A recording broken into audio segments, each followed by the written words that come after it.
Assalamualaikum warahmatullahi wabarakatuh. Selamat malam pemirsa. Bersama saya Arif Fadil, kita jumpa lagi dalam One on One, di mana Presiden Prabowo Subianto mempercayakan Kementerian Pendidikan Dasar dan Menengah kepada seorang tenaga pendidik. Dan sosok tamu kita pada malam hari ini pun juga banyak terlibat langsung dalam pendidikan, seperti Sekretaris Majelis Pendidikan Muhammadiyah, sebagai dosen juga tentunya, Ketua Badan Akreditasi Nasional Sekolah Madrasah, dan pimpinan Badan Standar Nasional Pendidikan. Apa kira-kira program-program, kebijakan-kebijakan yang tentunya sudah siap untuk diimplementasikan? Saya ajak Anda pemirsa untuk menyimak langsung, berdiskusi langsung dengan sosok kita pada malam hari ini. Kita sambut Menteri Pendidikan Dasar dan Menengah Profesor Abdul Muti. Selamat malam, Assalamualaikum Pak Menteri. Waalaikumsalam warahmatullahi wabarakatuh. Sehat Pak Menteri? Alhamdulillah sehat-sehat. Tapi ngomong-ngomong Pak Menteri, kita baru ketemu nih. Pak Menteri nggak mau ngecek kuku saya dulu kan Pak ya? Apa saya sudah mengerjakan PR atau belum begitu Pak ya? Nggak zamannya Tidak ya Pak ya? lagi itu. Saya khawatir tadi Bapak bawa penggaris kayu Pak masuknya Pak. Ya, dicek dulu kuku saya begitu. Zaman dulu begitu. Zaman dulu begitu. Sekarang harus berubah. Menjadi satu pembahasan kita pada malam hari ini Pak. Ya, soal karakter disiplin anak didik di sekolah. Okay. Silakan Pak Menteri duduk di kursi yang sudah kami siapkan. Sehat Pak Menteri ya? Alhamdulillah sehat walafiat. Oke, Pak Menteri, langsung saja Pak. Banyak juga yang sudah menunggu apa yang akan Pak Menteri sampaikan apabila kita bicara soal tahun ajaran baru nanti di tahun 2025. Tapi boleh dong Pak, spill kami sedikit pemirsa juga program unggulan Pak untuk Kementerian Pendidikan Dasar dan Menengah yang sudah memang siap diimplementasikan. Jadi visi kami adalah pendidikan bermutu untuk semua. Yang visi itu kami turunkan dari pasal 31 Undang-Undang Dasar 45 dan juga Undang-Undang Sistem Pendidikan Nasional 2003 yang di situ disebutkan setiap warga negara berhak untuk mendapatkan pendidikan yang bermutu. Itu hak mereka. Sehingga dengan itu maka kita berusaha untuk bagaimana agar semua anak Indonesia ini bisa mendapatkan layanan pendidikan. Betul. Kata kuncinya pada layanan. Jadi pendidikan itu layanan. Service. Kita harus servis mereka. Betul. Sehingga karena itu maka dengan konsep layanan pendidikan bermutu untuk semua itu, kita punya prinsip yang pertama education for all. Pendidikan untuk semua. Jadi kita usahakan semaksimal mungkin melayani anak-anak Indonesia supaya semuanya bisa belajar. Betul. Apapun keadaan fisiknya, apapun keadaan ekonominya, dimanapun mereka tinggal, dan kemudian kita usahakan supaya akses pendidikan ini bisa semakin terbuka. Jadi pernyataan Pak Menteri ini bisa saja mungkin kita artikan sudah tidak ada lagi alasan bahwa pendidikan itu tidak menjangkau masyarakat luas. Itu yang kami usahakan semaksimal mungkin gitu. Karena memang sekarang kan ada realitas di mana banyak anak Indonesia, ada yang menyebut jumlahnya sekitar 4 juta, yang memang mereka belum menamatkan pendidikan itu SMP dan SMA. Itu kalau yang, Pak, ya? Betul. Karena kalau SD, APS kita, angka partisipasi sekolah atau sustainability-nya itu sudah hampir 100%. Tapi SMP dan SMA itu masih cukup tinggi yang belum sempat menyelesaikan, sehingga lama usia sekolah kita ini kan juga masih rendah. Sehingga karena itu kita berusaha untuk bagaimana memberikan kesempatan belajar. Tapi belajar ini Mas Arief tidak harus selalu di sekolah. Ya betul, sepakat. Kita bisa menjangkau lewat misalnya mendirikan rumah-rumah belajar atau mungkin pendidikan jarak jauh. Bahkan kami mengembangkan insya Allah nanti adalah relawan pendidikan yang dia akan mendatangi anak-anak ini yang memang tidak terjangkau oleh layanan pendidikan di sekolah. Semacam kayak jemput bola begitu ya Pak ya? Memang harus begitu pendekatannya. Dan itu bisa jadi nanti dari tokoh masyarakat, bisa jadi mungkin para sarjana, atau mungkin para pemuda yang memang mau berkhidmat untuk memberikan layanan pendidikan untuk semua. Nah itu sudahkah mungkin ada lembaga-lembaganya, sudah terdatakah oleh kementerian saat ini Pak? Sekarang kami mulai menghimpun Pusat Kegiatan Belajar Masyarakat, PKBM. Yang selama ini mereka bergerak pada layanan pendidikan, misalnya keaksaraan, kemudian penyetaraan, dan berbagai layanan pendidikan yang memang itu berbasis masyarakat. Sekarang kan mulai ada misalnya beberapa inisiatif untuk menjangkau anak-anak difabel. Saya menggunakan istilah difabel, Mas, bukan disable. Kalau disable kan artinya cacat. Kalau difabel itu differently able. Karena Tuhan menciptakan makhluknya itu sempurna, tidak cacat. Harus kita pandang dia sebagai manusia yang punya kelebihan-kelebihan walaupun secara fisik mereka berbeda. Terbatas. Itu ada yang mengembangkan program PKBM ini dalam bentuk misalnya desa inklusi, yang dia mendatangi anak-anak yang difabel ini supaya bisa belajar, dan kemudian juga banyak inisiatif lain, misalnya mendirikan rumah-rumah belajar, ada juga misalnya mendirikan homeschooling, dan berbagai macam bentuk layanan yang memungkinkan semua anak Indonesia bisa belajar. Itu kalau kita data misalnya Pak, masuknya di mana? Di tingkat kelurahan kah yang terkecil begitu? Bisa di kelurahan, karena memang sekarang kan ada program yang kita memang berusaha untuk nanti kerjasama dengan kementerian terkait, misalnya Kementerian Desa. Ya. Kan ada layanan-layanan misalnya untuk TK misalnya, itu kan ada program satu desa satu PAUD. Ya. Misalnya begitu. Tapi kalau misalnya tidak, itu bisa di kita. Karena itu nanti kita akan membentuk Direktorat Pendidikan Informal dan Non-Formal.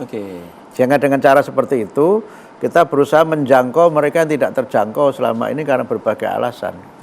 Berbagai alasan. Lagi-lagi Pak, akankah nanti terkendala dalam sistem pembiayaan misalnya seperti itu? Ya, sekarang kan ada bantuan namanya PIP ya. PIP itu bantuan untuk mereka yang kurang mampu supaya tetap bisa belajar. Itu kalau karena alasan ekonomi. Nah, yang kedua, beberapa program saya sampaikan tadi itu nanti kita akan koordinasi dengan tadi PKBM atau mungkin ormas-ormas yang menyelenggarakan pendidikan. Atau mungkin juga dengan teman-teman LSM, baik dalam negeri maupun yang bermitra dengan luar negeri, untuk bagaimana layanan ini bisa diberikan kepada mereka yang memang selama ini karena keadaannya, karena tempat tinggalnya, atau karena faktor-faktor lain mereka belum berkesempatan mendapatkan layanan pendidikan. Nah, bicara infrastruktur juga ya Pak ya, apakah mungkin juga ini masuk juga dalam perhatian Bapak ya, yang sudah bekerja dalam kurun waktu 1 bulan lebih ya Pak ya, bisa dikatakan ya? Sekitar 7 minggu. 7 minggu. Nah, ini apakah juga infrastruktur Pak juga akan juga digenjot? Ya, termasuk prioritas dari program kami adalah renovasi satuan pendidikan. Tahun 2025 itu ada 10.000 lebih renovasi satuan pendidikan, yang itu anggarannya sekitar 17 triliun sekian. Yang itu memang menjadi bagian dari upaya kami meningkatkan layanan pendidikan. Jadi layanan pendidikan ini kan bisa ditopang oleh 3 hal, Mas Arif. Yang pertama adalah sarana prasarana yang memadai. Kemudian yang kedua adalah kualitas tenaga pendidikan dan pendidik. Nah, pendidik dan tenaga pendidikan.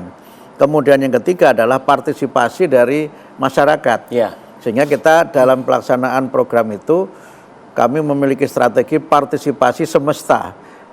Nah, dengan partisipasi itu berarti memang ada ide-ide genuine yang dilakukan oleh masyarakat, dan banyak kreativitas masyarakat yang itu mendukung untuk layanan pendidikan untuk semua itu. Ya, karena itu maka tentu saja kami juga akan mencoba mengajak misalnya beberapa lembaga filantropi untuk nanti berpartisipasi dalam pembangunan sekolah-sekolah yang berusaha fisik juga dan lain sebagainya. Kemudian peningkatan kualitas pendidikan ada 3 yang akan kami lakukan. Yang pertama itu pemenuhan kualifikasi D4 atau S1. Jadi sekarang ini ada sekitar 200. Ada standarisasinya juga. Betul. Menurut Undang-Undang Guru dan Dosen, pendidik itu kan sekurang-kurangnya harus berpendidikan D4 atau S1. Sementara sekarang ada 249.000 sekian guru yang belum D4 atau S1. Yang kedua itu peningkatan kesejahteraan melalui sertifikasi.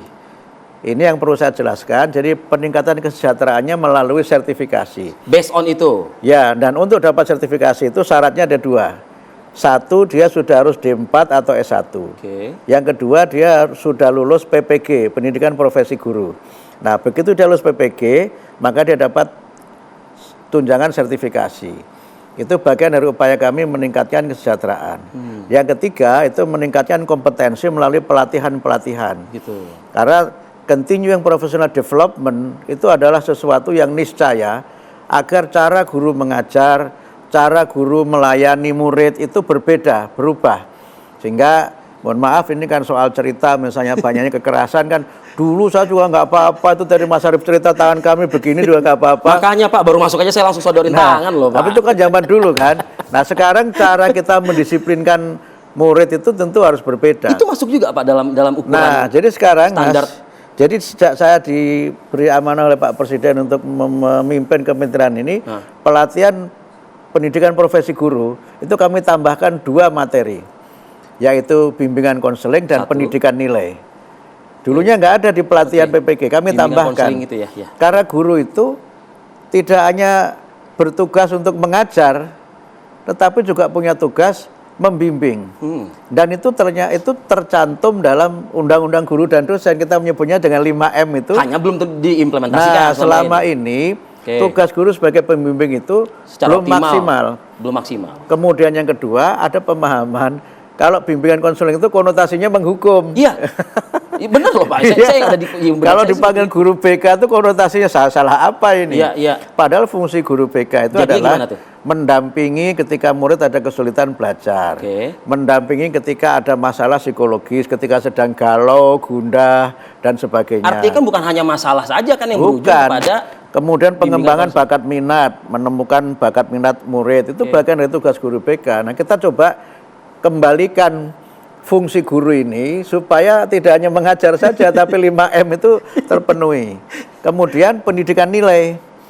Karena pada dasarnya semua mata pelajaran itu harus ada muatan nilai yang berisi moral yang utama, budi pekerti yang mulia. Jadi walaupun pelajarannya itu misalnya matematika, itu juga harus ada muatan pendidikan nilainya. Kamu pinter matematika, tapi jangan curang ya ketika ngitung, itu kan nilai kan. Jangan tricky ya. Jangan tricky misalnya begitu kan. Kamu pinter ilmu misalnya akuntansi, tapi jangan kemudian berkolusi loh dengan yang tidak benar. Itu kan ada pada semua mata pelajaran gitu. Sehingga maksud saya dengan pendidikan nilai ini kita ingin memperkuat pendidikan karakter. Sehingga sekali lagi tugas menanamkan akhlak mulia dan moralitas utama itu tidak hanya ada pada guru agama, tapi semua guru apapun mata pelajaran yang diampunya bisa menerapkan. Harus, bukan bisa. Harus bahkan. Ya, jadi muatan nilai itu melekat pada semua mata pelajaran. Itu yang kita sebut dengan pendidikan nilai. Gitu. Artinya begini, ini tugas guru ini semakin lengkap, artinya akan ada penekanan di beberapa poin yang tadi disampaikan oleh Pak Menteri. Nah, singgung sedikit dong Pak ya, sebelum kita jeda nih. Kan kemarin juga Pak Presiden kan sudah memberikan bicara soal kesejahteraan nih, yang tadi Pak Menteri bilang. Jadi Pak, masih banyak tuh ya kayaknya publik yang perlu juga memahami. Ini naiknya cuman segini atau bagaimana sih gitu loh. Ini bicara kesejahteraan, Pak. Baik. Jadi begini, guru itu kalau kita lihat dari si statusnya kan ada 3. Pertama, guru PNS. Yang kedua, guru P3K. Nah, PNS dan P3K ini kita sebut sebagai guru ASN. Nah, ada guru yang non ASN. Ini yang masyarakat sering menyebut dengan guru honor. Nah, yang disampaikan Pak Presiden itu untuk guru ASN ini, tunjangan sertifikasinya ya bukan gaji ya. Tunjangan sertifikasinya itu dinaikkan 1 kali gaji pokok. Jumlahnya tidak disebut karena apa? Gaji guru ini bervariasi, beda-beda sesuai dengan golongannya, masa kerja dan sebagainya. Nah, guru non ASN tunjangan sertifikasinya yang lama itu dinaikkan dari 1,5 juta menjadi 2 juta. Jadi naik 500. Jadi 2 juta ya Pak? Jadi 2 juta. Nah, yang baru yang lulus PPG tahun 2024 ini yang November kemarin diumumkan Pak Presiden itu adalah mereka yang lulus PPG tahun 2024 kemudian nanti terima sertifikasi 2025 mereka mendapatkan 2 juta. Akhirnya sama. Guru yang non ASN yang lama dengan yang baru tunjangan sertifikasinya sama, tapi gajinya mungkin berbeda. Gitu. Kalau kenapa berbeda? Karena mereka yang non ASN ini mungkin mengajar di swasta, yang mungkin kemampuan menggajinya berbeda antara satu dengan yang lain. Yang negeri. Nah karena itu kami tidak menyentuh-nyentuh gajinya ini, karena ini bervariasi. Yang bisa kami atur, kami samakan adalah tunjangan sertifikasi. Gitu. Tidak menyentuh soal gaji. Tapi saya minta Pak Menteri, Pak Profesor Abdul Muti menyentuh soal zonasi dan UN, Pak. Baik. Ya Pak ya. Terima kasih. Kita akan ulas lebih lanjut. Tetaplah bersama kami di One on One. Kami akan kembali.